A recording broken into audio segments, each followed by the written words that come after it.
Hi, I'm Courtney Webster, and this is Your Recovered Life. And today I am so happy to be joined by Greg Williams. Let me tell you a little bit about him, and then we'll get right to it. Greg Williams is a person in long-term recovery from alcohol and other drugs since age 17. He is a health policy advocate, a documentary filmmaker who specializes in the creation of compelling and purposeful content. At age 29, The Anonymous People is Greg's first independent full-length film, feature-length film. His new film is bringing lasting solutions to the screen for one of America's top health problems. The Anonymous People is a film about the over 23 million Americans living in long-term recovery from alcohol and other drug addictions. And I'm really happy you're here to talk about, finding your thing, finding that thing that lights you up and telling me all about what you're up to. So thanks. Thanks, Courtney. Thanks for having me. I'm excited to be here. Cool. You're welcome. Let's jump into it. What do you feel like you found your calling?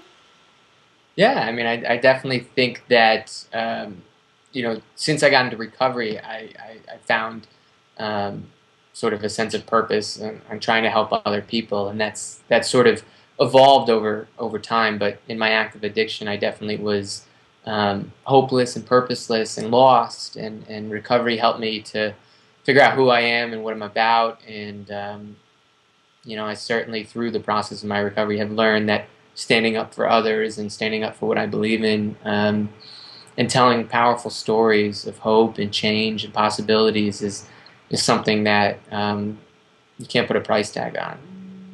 Cool. So how did you, so you found your calling, so you got into recovery, and did you feel like, now I know what I want to do with my life? Like, what was that like? Well, I always, even in high school, in my active addiction, I always liked the power of video in that medium of storytelling. And I think when I got into recovery, I ended up in college, and I was into media production and studying that. I sort of took a couple classes, and I fell into documentary storytelling because I really felt like it was real, and I just thought there was a lot of power in true stories. And so I got passionate about documentary storytelling, and one of the documentary classes I was in, they said, you have to make a short film, and it often works well if you find a charismatic subject. And one of my friends, who was like 16 he was like 21 and got sober when he was 16, I profiled him, and it was a really powerful short film about his recovery and childhood abuse and all these things. And my my instructor loved it, and he was like, how did you get this guy to talk about this stuff, and the way we shot it and the whole thing. And it really started to grab hold for me on the power and the need for the recovery story to get out there, because I think a lot of people have heard the addiction story, and I think a lot of people know what that story is. And the power in redemption stories is amazing. We love good redemption stories. And so I started pitching reality television around young people in recovery and all of that stuff. And it never really sort of panned out that way. But long story short, I went on a long journey over 7-8 years in the media world that kind of brought me to this particular film project. But it was all centered on the idea of putting a face and voice in recovery, and putting the recovery story out there, because the general public and people outside of the recovery community don't know that recovery is possible. So does that feel kind of like your mission?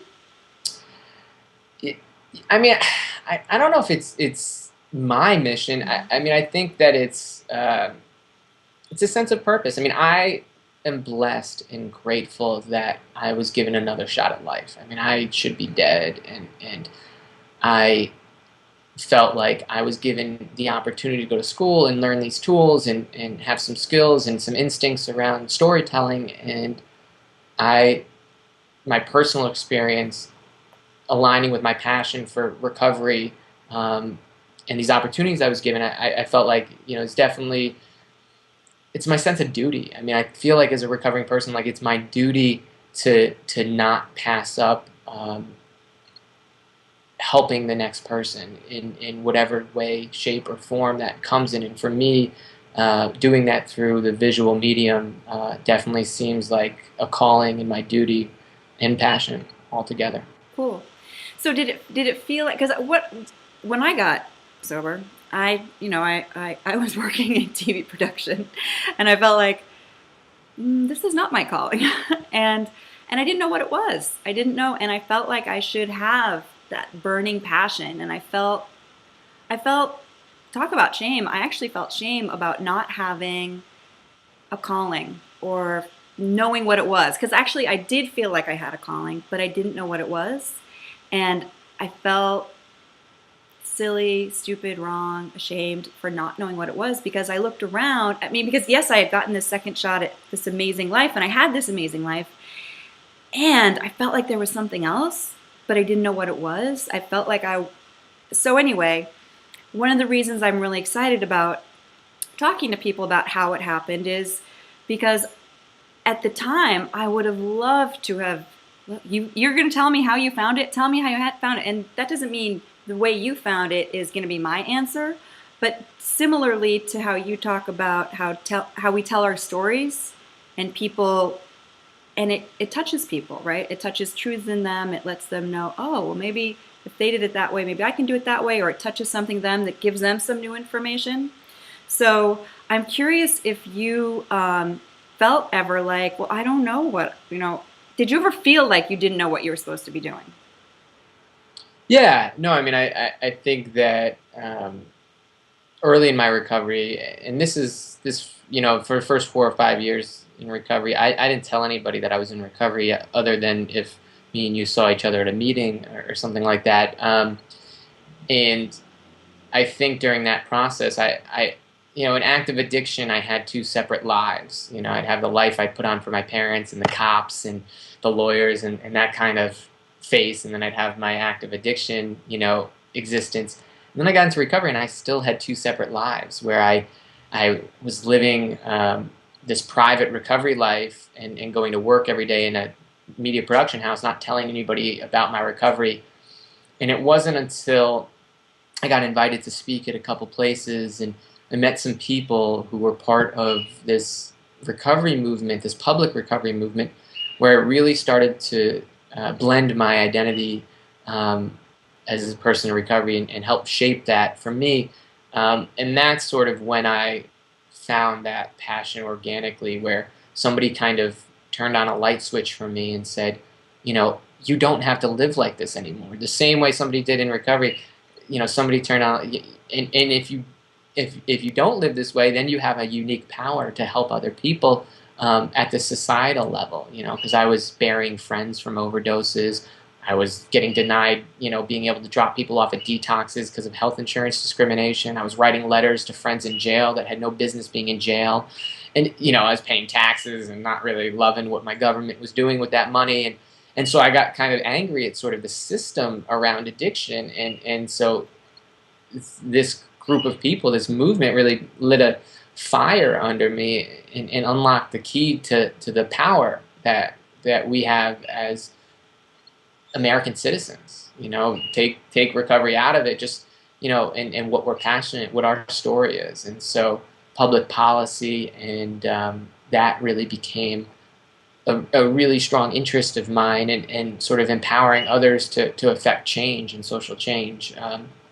And that was when I was able to unite my recovery experience and sort of my anger towards the existing system, because advocacy is about anger, and so yeah. He says with such a nice smile. It is. I mean, it's Stacia Murphy says that. It's not my line, but she says advocacy is about anger, and that's one of the things with this film that I uncovered is the lack of anger from the recovery community, which is really sad, I think, for me, and some of the challenges with getting this film out is we are happy-go-lucky people at a new shot at life, and for me, the only way I get to have this life is to make sure other people have that opportunity, and not as many people that are in need are getting that opportunity, and we have a power to change that. Mm-hmm. Yeah, yeah. So when you got angry, it's because I am talking about, like, well, what lights you up? What makes you feel like you want to get out of bed? So anger, right? I love it. I haven't heard anyone say anger made me want to get up and do something. So How did that unfold? And can you talk a little bit more so that if somebody else is angry about something, they'll go, what could I do with this? Yeah, and I think anger and hope. I mean, I think a lot of us, I think it's marrying anger with hope, and so I think that what gets me angry is learning more about addiction, and learning that I wasn't the only adolescent kid who got addicted, but that this is the leading cause of death of young people under 30. That there are over 23 million Americans in recovery, and there's 20 million who are still suffering. Learning that it's the least funded health issue in this country.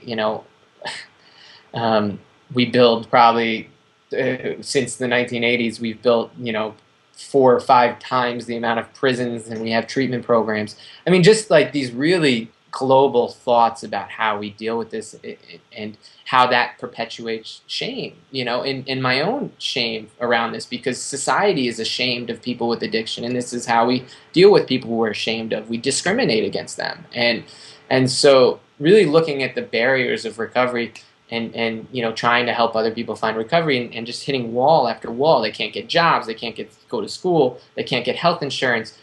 Just looking at all the massive barriers to getting housing. We can't get people into recovery if they don't have some basic needs. And I think that that's really what fired me up, is trying to help people and hitting the roadblocks, our system roadblocks, and not understanding why there aren't other people angry, right? And so I started talking to these people in this movement that are featured in this film, and they had been doing work on this advocacy front for some time, and not getting as far as I think they should have with the civil rights movement. I mean, I think this is really our next civil rights movement in this country, and thinking about how to help them engage more people into this movement, into this civil rights, social justice movement. And part of that was bringing the anger out for the recovery community, and tapping into that emotion. And if I was angry, I couldn't have been the only one. And I know that, from anecdotal evidence, but I know other people out there are pissed off at the system that we have. And so if people are pissed off, then there are tools, and there are ways that we can use that and channel that anger collectively, and change the system. So cool. Could you walk it through how because now you're a filmmaker. Now you've got like this fire. You had this fire, right? It started stoking, and then you found out more, and then you kind of had some other information, and you've got this passion, and you have these talents, and then now it looks like, oh, that guy is a documentary filmmaker. Well, how'd that happen? Well, anger at the reality TV business. They didn't want to tell recovery stories, and I'll leave it at that. But I wanted to tell these recovery stories, and one of these stories that really fired me up was this recovery movement story. This story, not the individual recovery story, which is amazing, and I think more people need to tell that story, and I did tell that story a lot in short films, but sort of the global story, and the social movement story, and some of these people that were part of this movement, and so I said, I started writing foundations, and I said, I really think that this needs to be a documentary, and here's the treatment and all this stuff, and I couldn't get any grants as a first-time filmmaker, and just not giving up. It's that old cliche of just like, you gotta have thick skin, because if you don't have thick skin, the first door that closes in your face, you're gonna give up, and I do think for any artist, it's very similar. I mean, for other jobs and other careers, it's certainly similar, but definitely in the arts, it's so hard to break in and establish yourself as an artist, and a credible one, and so funding. I mean, funding is making a documentary film is not cheap, and it's so hard to do, and so I ended up just saying, I know I have access. I have the access. I have the credibility that I needed as a filmmaker to tell the story that I needed, and that's as a documentary filmmaker, access is the most important ingredient.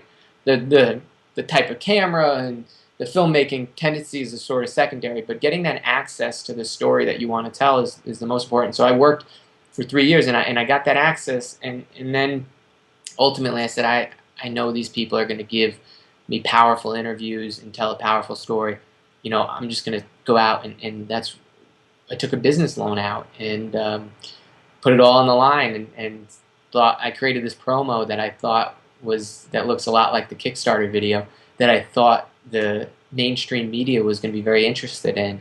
And they don't really like to be criticized, I guess, in terms of their depiction of addiction.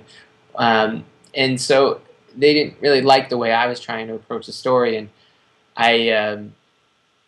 Kickstarter was going off for a lot of other people, and I said, well, I know there's a community out there who wants this film, and so I threw it up there on Kickstarter, and I threw a dart at the wall, and the recovery community really came together and helped fund this film, and I'm so grateful that this is a community film. It's not really just a Greg Williams film. I certainly couldn't have done this without hundreds and hundreds of other people supporting, not only just in spirit but financially, the backing of the film. And then I was able to find foundation grants, and I don't know, I mean, I had an amazing editor and camera crew, and so, great talent around, and that's sort of how the story of the film started to make. But it all started with an idea and a story and access. Did you ever feel like giving up? Yeah, definitely. I mean, there's times now that the film's out there and I'm like, it's no one's gonna care, no one's gonna watch it, you know, and there's definitely those ongoing doubts. You have every day you get a good news email and a bad news email, and maybe 10 bad news emails and one good news email, and yeah, I mean it's a constant struggle to not want to give up and not want to quit, because this is not about the money. Documentary filmmaking is, you don't make anything, and I'm totally broke, totally in debt with it, and just it's about the story. It's about empowering other people, and then you go to a screening of the film now, and you watch the light bulb go on for the audience, and people write in, and just being able to put something together that unlocks the key for some people in their life and empowers them to maybe think differently about their power as a recovering person. It's really, gratifying and humbling at the same time, and thrilling. I mean, that the response that we're getting from it is makes it all worth it. But it was 2.5 years, and certainly many times felt like giving up. Yeah, cool. That's the message I got from it. I just when I watched the trailer, I think you'd already raised all your money on the Kickstarter, and I just somehow found it, and I was like, I want to give him money. Go do this thing, because I just heard that there was this power that we have, and it made me really hopeful and excited. So I love what you're doing, and I know it's ruffling some feathers, and I also hear where your heart is with it, and I really believe in it too. I really believe in what you're trying to do. What would you say to people, because lots of people in recovery, and that there's people who are seeking still, looking for that thing, because we get into recovery, and then it's like, okay, now what do you want to do with your life? It's not all about just, oh, now I'm just gonna like not drink or not use. It's like, no, now what, right? So there are people who find it, or who had it already, and just blossomed, and they knew what it was. But if someone were in that place where they're wondering, oh, what is my thing? How do I find my thing? Well, what would you tell them?